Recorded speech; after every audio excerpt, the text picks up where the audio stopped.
I admit we're a little bit late getting to this, but it's finally time for us to talk about one of the newer commits to the Auburn basketball 2024 class. Of course, let's talk about what it means for him and for Bruce Pearl and the Auburn Tigers.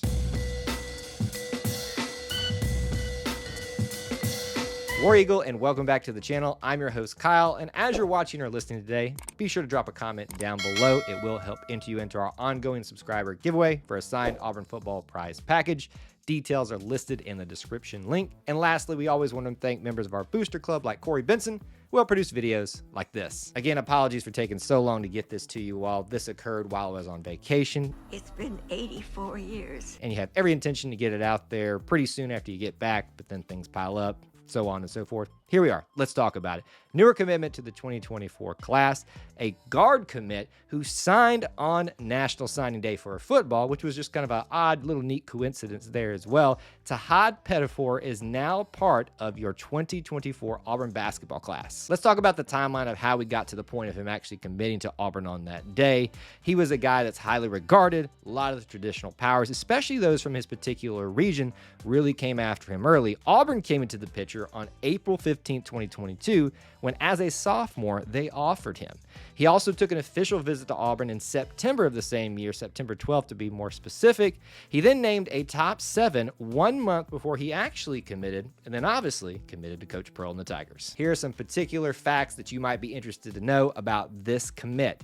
Depending on who you look at, considered about a 4 to a 5 guard prospect. He hails from Jersey City, New Jersey, plays for Hudson Catholic, and for measurables, somewhere between 6 foot, 6'1", and 160 to 170 pounds.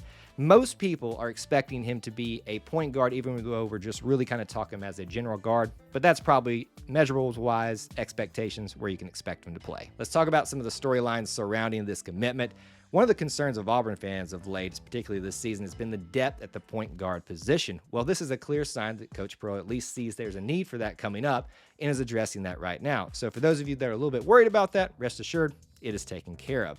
But the bigger storyline to me is who Auburn beat out for this particular commit. I mean, just look at his top 7. You're going to see names like Kentucky, UConn, Kansas, and then even like Seton Hall, who's a traditional power from his particular region. And one little final note, he did have to sit out his junior year for a knee injury, which may have played into who actually, wanted to follow through with their recruitment of him and stuff like that. I don't know that, I'm just speculating, but regardless of that, Auburn stayed true to him, and now he's staying true to us. Now that you know a little bit about the commit, let's talk about what it means, yes, for him, but for Auburn basketball, and let's talk about what it means for this particular class. Very easy to talk about these classes because they're usually so small, not like football. So for this class, at the time of his commitment, it was the 2nd overall commit, the first guard, and now the first point guard commit, if that's where he stays at when he gets here. Now let's talk about the future for him in terms of what opportunities might be available for him to maybe even play early. And to do that, we got to look at who's going to potentially be here, who won't be here, depth chart type of discussions.